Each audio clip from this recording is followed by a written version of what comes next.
Hello and welcome to another episode of the AutoTrader Podcast. My name is Wandile Sishi. And I'm George Mienie. And we're doing things a bit differently today. If you're looking at the screen right now, not the audio kind of feed, you'll notice that we're doing this virtually again, which takes me back.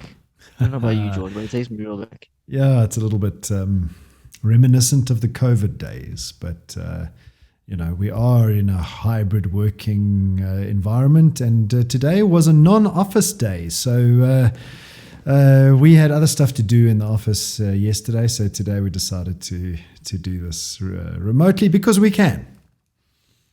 Because we can, that's kind of the world we live in now. You need to be flexible and adaptable and all those agile and well, all the buzzwords you're in the office, right?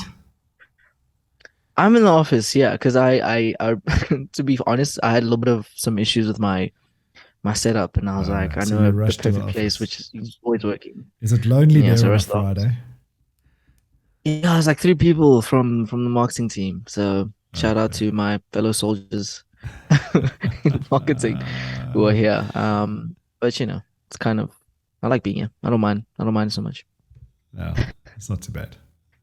I like being in the office. So most other people do too. Yeah. Maybe we'll get back to 5 days a week at some point, but right now we're doing hybrid. For sure.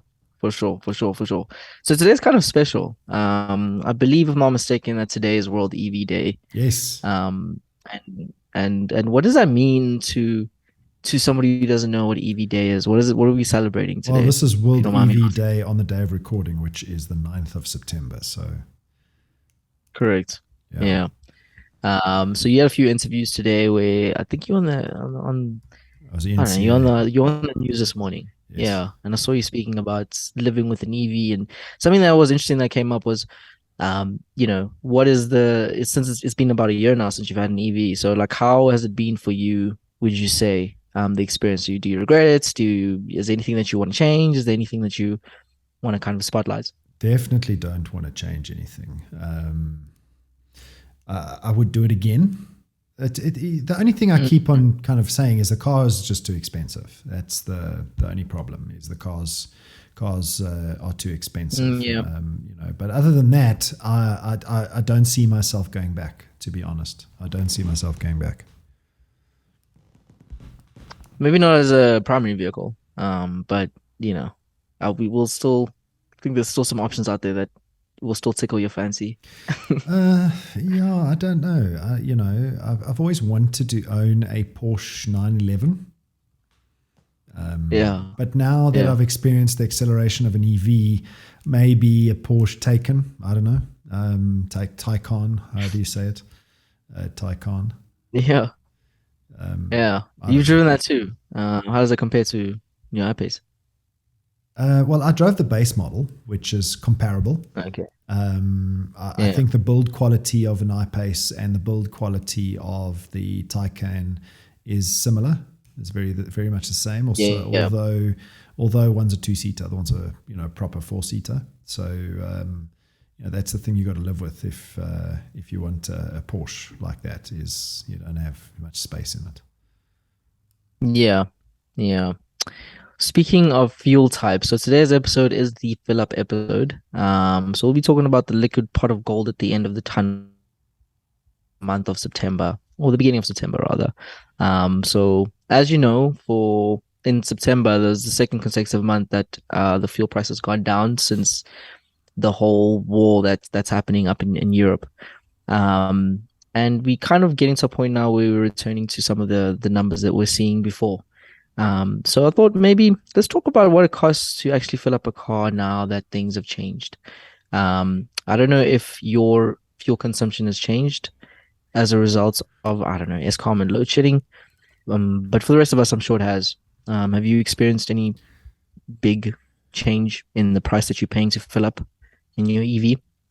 No, I mean, in my house, because I've got solar, I very rarely dip into Escom, but I do. I can't say I don't, because sometimes it's cloudy, overcast, and then especially if you drive a lot, sometimes like at the moment my car's sitting in the garage charging, using the solar, but it was on 30% when I parked it this morning after that interview. And then I had to run to another meeting, and so on 40%. And then I had to run to another meeting, and I've got back, and it's on 30%. So it's charging at the moment.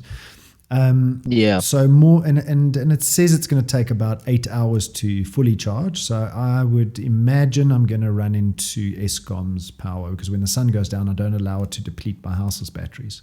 I'm forced to switch over. So anyway, long story short, from an Eskom price point of view, per kilowatt hour. So because I supplement power using the solar, per kilowatt hour, if I use a lot, what I've noticed is that the municipality, because remember, the municipality supplies, the Eskom supplies the municipality that supplies your house. And there seems to be different tiers depending on how much you consume. Like if you reach a certain tier, I've seen it go to almost, I think it was 3 Rand a kilowatt. But at the moment I seem to be paying around about 2 Rand 60, I think it is, per kilowatt. 2 Rand 60. So I remember the first time when you just got your EV and we did the calculations, it was sitting around 2 Rand 30. Yeah. So you're saying that it's gone up by about 30 cents in the last about like year and a bit in terms of your consumption. I would imagine it's gone up approximately that amount. Let me share with you the last electricity token that I bought. Here it is. So if I just share, I bought 822 kilowatt hours. And if I do the maths on that, that cost 2,000 Rand. So 2,000 divided by 822.1, I paid 2 Rand 43 per kilowatt hour. So it fluctuates. 2 Rand 43. Yeah. So it fluctuates a little bit, but it's about a 13 cents increase since then, which is not bad. In other news, for the rest of us who are still using dinosaurs to fuel our cars, in September our fuel has gone down quite substantially. So in August, for 95 petrol, we're going to use inland numbers now just to kind of make it easier for everyone. 95 was 25.42 in August, and now it's going down to 23.28. 93 was 26.31, and now it's 22.95, which is a significant drop. And then paraffin and 0.05% diesel, as well as 0.005% diesel also gone down. But with just the petrol being that much, it's quite significant for people. And I think motorists are gonna be a lot happier going to fill up now as a result of this. It's definitely welcomed. Do you think it's gonna keep going down as the year progresses, or are we seeing like a new price of fuel? It's anybody's guess. I don't see it coming down in the short term, to be honest. It's just not. It's not the world we live in anymore at the level of the teens, given what's happening in Europe, and it's just I just don't see it coming down significantly. Obviously I would want it to come down, but I just don't see it coming down significantly until the world stabilizes up in Europe. So it's what we live with at the moment. I mean, a 2 Rand decrease in fuel for 95, because it's just over 2 Rand, right? A 60 litre tank, that's going to be 120 Rand. Exactly. That's exactly right. So I think there's, we've done kind of a little bit of calculations with regards to how much it is now. So if you have a 45 litre tank, for instance, you're now saving about 151 Rand when you're filling up, which is quite substantial. If you are using 95, you're saving about 92 Rand. So, it starts to add up in the long term. If you're filling up, let's say 4 times a month all the way, you're saving almost 400 Rand for using 95 and almost 600 rand if you're using 93 for 45 liter. Obviously, the bigger the tank, the more saving you make. So that's kind of what you need to kind of consider now is, I made the mistake of actually filling up the day before the change happened. Why would you do that? It's funny. I had a conversation with somebody at work who was like, the fuel's going down, the fuel's going down. And I had to get home and I had like 40 Ks or something. Yeah. And home's like 20 Ks. It's not too bad, but I just hate seeing that thing go down. And I started to fill up and then I realized, why is it so empty today? Then I remembered, oh, damn, the fuel's going down tomorrow. So I made that mistake. But, it's one of those things. It happens. So there you have it. So those are the different prices and fuel savings for the different size tanks, so 45 liter, 60 liter, 80 liter, and as Wandile put it, those are the prices it costs to fill the tank. 1,800 rand for an 80 liter tank. Most of us drive a 60 liter tank car. 1,300 rand, 1,400 rand for 95, and 1,400 rand for diesel. So, if you're doing a tank a week, if you do this maths, a tank a week at 1,400 rand, that means you're paying in excess of 5,000 rand a month in fuel. And in August, you're spending almost 500 rand more than you would be in September. So it definitely starts to add up when you look at it in context, in the long term. And it's, I would have thought that as a result of the increase in fuel, people would be buying less cars, but that doesn't seem to be the case anymore. No, not in South Africa. We've never seen that trend. Never. Yeah. We did see an increase though in people being interested in electric vehicles and hybrid technology vehicles. So we did see that kind of shift, but I would like to see the numbers in terms of sales of those vehicles, specifically as a direct result of the months. Was the search shift though as a result of the fuel, or was it just a case of naturally people are now beginning to think about shifting to EVs? I mean, I didn't see a massive correlation between fuel price increases and EV search. Did you? I did. I did when you look at it in a long-term basis, but specifically if you're looking at like the days when it was announced that it's going up by 2 rand, for instance, not so much. I think there's a few things that impact consumers. I don't think consumers look at one thing specifically in South Africa and then they're like, that's it. I'm making the change. It is 2 rand. It's not like a 20 rand difference where it's going to be substantially changing your lifestyle. I think there's still a little bit of a few nuances there, but you are right. I mean, there's, we went to FOM a few weeks ago and we saw that Mercedes releasing 4 new EVs. So all that marketing and the conversation and all the advocates kind of speaking about how it's like to live with an EV, I think has a huge impact on that shift as well. I don't think it's just one thing. Yeah. I mean, if you juxtapose filling up an ICE vehicle with fuel versus filling up, let's say, my Jaguar I-Pace with electricity, it's a significant decrease in saving. The trouble is that it's neutralized by the price of the car. To a large degree, and you've got to actually make that capital investment up front in the EV in order to then see the savings in the long term. Yes, it's worth it in every way, lower maintenance costs, lower fuel costs on a monthly basis, but you've got to finance that up front. So if you're gonna go for an EV, I promise you it'll change your life, but you've got to take into account that you're going to pay more for the car up front. When's it going to happen? We've kind of had discussions about this before in terms of like, okay, now we're finally getting to a point where people can start affording these vehicles. I don't know. I'm still kind of on the fence with regards to it happening within the next 5 years. But I think it's just because we don't have enough players in the game yet and this technology it's still developing. And every 2 years we're seeing it develop that much quicker. But until we're getting more options, it's going to be difficult for us to make that switch, in my opinion. I mean, okay, so if we had to really, I was speaking to Gareth Edwards on ENCA this morning about this, and that is, if we if we look at the car park in South Africa, which is approximately 7 to 8 million passenger vehicles, right?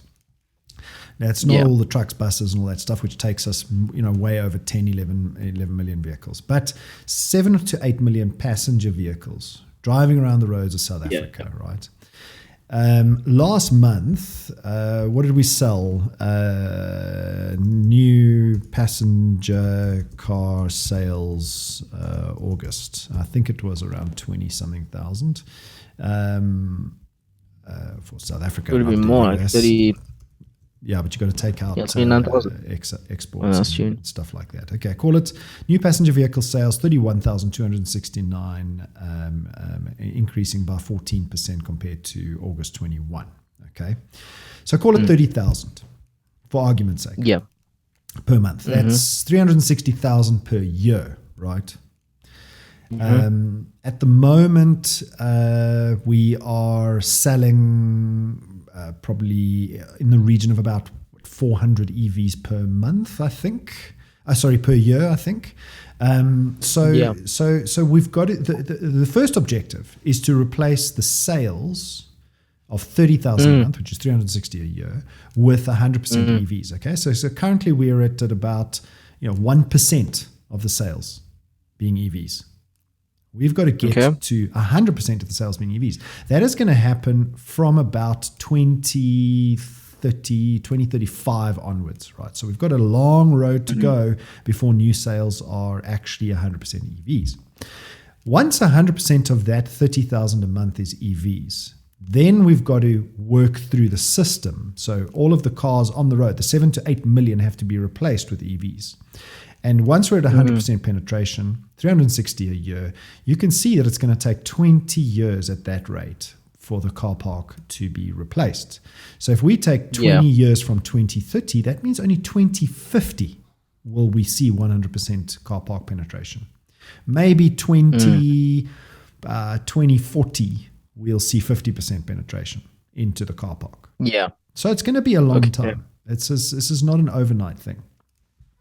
So, and it can be. Dare I say, I think it can be. Overnight. So not overnight, but it can be quick. It can be swift. If you look at Sweden, for instance, in 2019, I think the market share for EVs there was 26%. Market share in terms of, 200. We have to distinguish between market share in terms of new vehicle sales. Okay. New vehicle sales, yes. And then car park penetration. So you're talking about new vehicle sales. Correct. And they did this. It was quite strategic how they got to that point. I think Sweden was very stringent with regards to the environmental goals. That's kind of what drove this kind of this change. But what they did is essentially, if you had to go and buy an EV in 2019 and onwards, the government essentially paid for 25% of the vehicle's actual price, was subsidized by the government as an incentive for you to do that. And it's sort of things like that which starts to kind of change people's, not necessarily perceptions, but incentivize people to start buying EVs. So I think if things stay the same, 2050, sure. But I think we're going to get to a point where the government's kind of being forced to start incentivizing people in different and smart ways. But 2035 is where I'm mostly concerned about because, as you've pointed out a few times, that's when the trouble starts to begin. Yeah, I mean, the longer we take, the more the crunch comes. But I still don't think it's possible to do it in 10 years in this country. It's going to take longer than that. That shift takes a long time. Once it starts happening, and yes, it gains momentum. So I'm looking at it from a linear point of view. But I'm looking at a chart here of the fleet change, and it looks like the 50% mark is reached by 2040. So 50% of the car park in the country is EVs by 2040. And in terms of new sales, right? the 50% mark, the 100% mark is reached by 2045. Okay, that's in South Africa, right? That's all South Africa, yeah. That's quite interesting.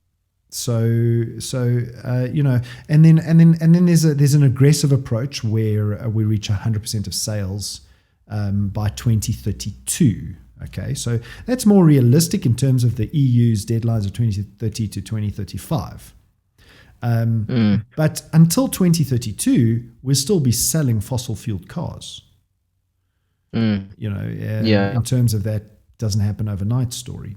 So given that trajectory of, let's call it by 2032, 100% of vehicle sales every month are EVs. That would mean that we reach 50% in terms of penetration by approximately 2036. Okay.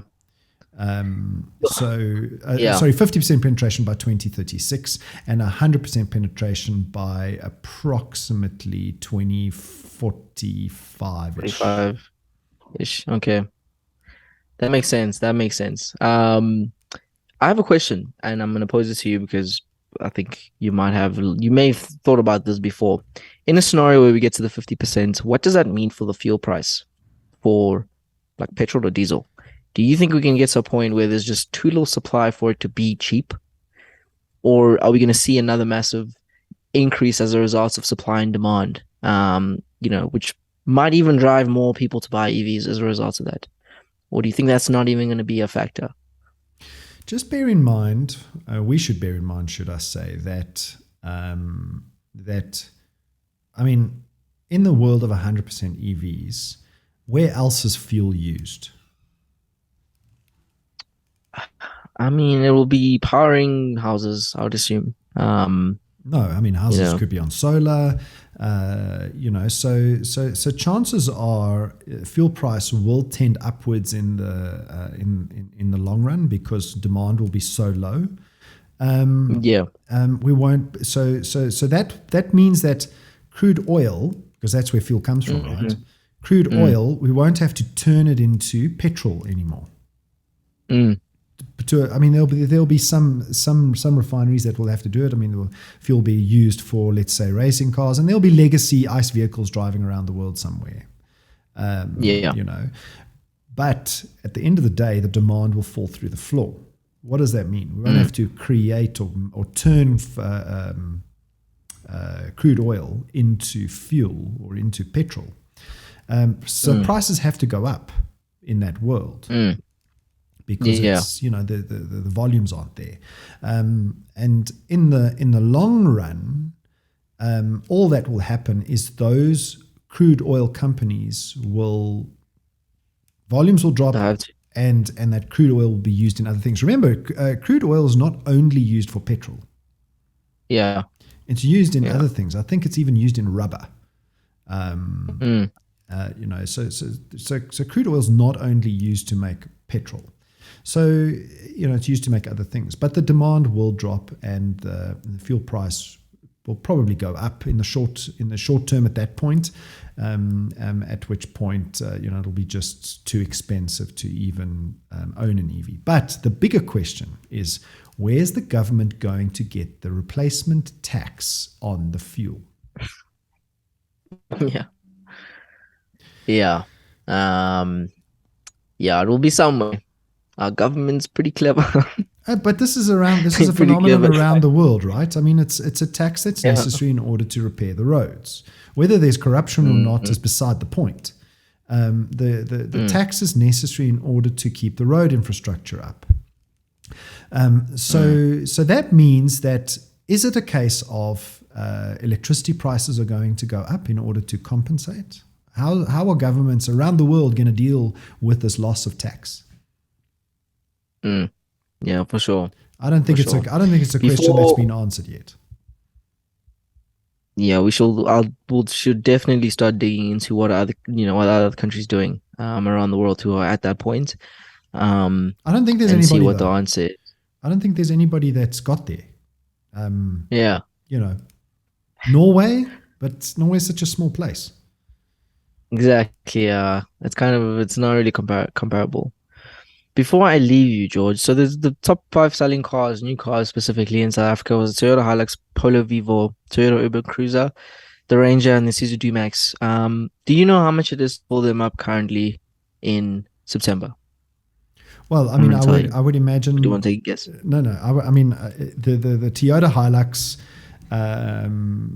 the Urban Cruiser, Ford Ranger, maybe not the Urban Cruiser. So Toyota Hilux, the buckies of them. So the Toyota Hilux, the Ford Ranger, and the Isuzu, I would imagine, all have 80-liter tanks. And the only reason I know that is because I've driven SUVs in my life and buckies. So I would imagine they're 80-liter tanks.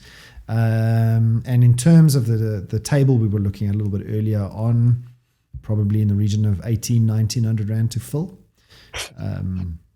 Yes, that's correct. You kind of stole my... Yeah, so 1,916 Rand for diesel. If you're driving the Hilux, the Range, or the D-Max, that's how much you'll be paying to fill up. If you're driving a petrol Hilux, though, it'll be 1,870. And then the Polo, which has a 45-liter tank, will be just over 1,000 Rand, so 1,052. And the Urban Cruiser on 95 unleaded with a 48-liter tank will just be above that at 1,122. So, but a little bit less under 2,000 Rand for the buckies, and for the smaller vehicles, just over 1,000 Rand. So keep that in mind when you're shopping for your next car. And that's all we have time for. Coolio.